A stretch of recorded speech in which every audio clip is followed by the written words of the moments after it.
Shalom, shalom chez vous, bien-aimés dans le Seigneur. Absoudie des réalités du vendredi 24 octobre 2025. Pasteur Christ partage avec nous sur le thème « Focalisez-vous sur la parole ». Alléluia. Notre verset d'ouverture, Genèse 1, verset 1 à 3. Au commencement, Dieu créa les cieux et la terre. La terre était informe et vide. Il y avait des ténèbres à la surface de l'abîme et l'Esprit de Dieu se mouvait au-dessus des eaux. Dieu dit que la lumière soit et la lumière fut, gloire à Dieu. Si vous voulez voir les choses surnaturelles se produire dans votre vie, focalisez-vous sur la parole. La parole de Dieu a créé le monde entier et l'univers tout entier. Dieu se manifeste de différentes manières et l'une de ces manières extraordinaires est la parole. Il se manifeste dans et à travers la parole. Là où se trouve la parole de Dieu, Dieu est présent, gloire à Dieu. La parole de Dieu n'est pas comme la parole d'un homme. La parole de Dieu est vie. La parole de Dieu est puissance. La parole de Dieu est lumière. La parole de Dieu est vérité. La parole de Dieu est Dieu. Si vous concentrez votre pensée sur la parole, vous concentrez votre pensée sur Dieu. Ésaïe 26, 3 dit, version King James, « Tu garderas dans la paix parfaite celui dont les pensées sont focalisées sur toi parce qu'il se confie en toi. » Alléluia.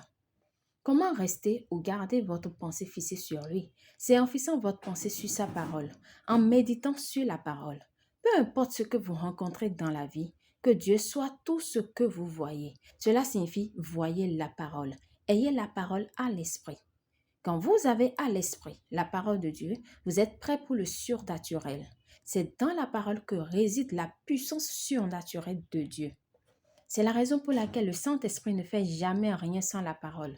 Dans Genèse 1, la Bible dit qu'au commencement, Dieu créa les cieux et la terre, mais la terre était informe et les ténèbres couvraient la surface de l'abîme. Puis elle dit que l'Esprit de Dieu se mouvait au-dessus des eaux, mais rien n'a changé. Les ténèbres et le chaos persistèrent jusqu'à ce que la parole ne soit donnée. Alléluia. La Bible dit, Dieu dit, que la lumière soit et la lumière fut. Genèse 1, verset 3. L'Esprit de Dieu n'a fait naître la lumière qu'après que Dieu ait parlé. Cela montre la puissance et l'importance de la parole de Dieu. Vous devez vous concentrer sur la parole. Déclarez-la. Tant que la parole n'est pas donnée, l'Esprit de Dieu ne fait rien. Ainsi, pour vivre de grandes choses dans votre vie en tant qu'individu et vivre de manière transcendante comme le Seigneur l'a ordonné pour vous, vivez selon la parole de Dieu. Alléluia. Béni soit Dieu Tout-Puissant. Alléluia.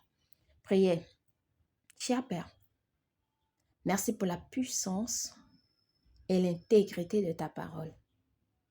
Je concentre mon cœur et ma pensée sur la parole et je suis rempli de paix. Ta parole produit en moi ce dont elle parle. Je ne vois que des possibilités. Je marche dans l'excellence, la victoire et la domination parce que ta parole est ma vie. Au nom puissant de Jésus. Amen. Pour une étude approfondie, nous lisons Josué 1, verset 8, Colossiens 3, verset 16, Hébreux 4, verset 12 à 13.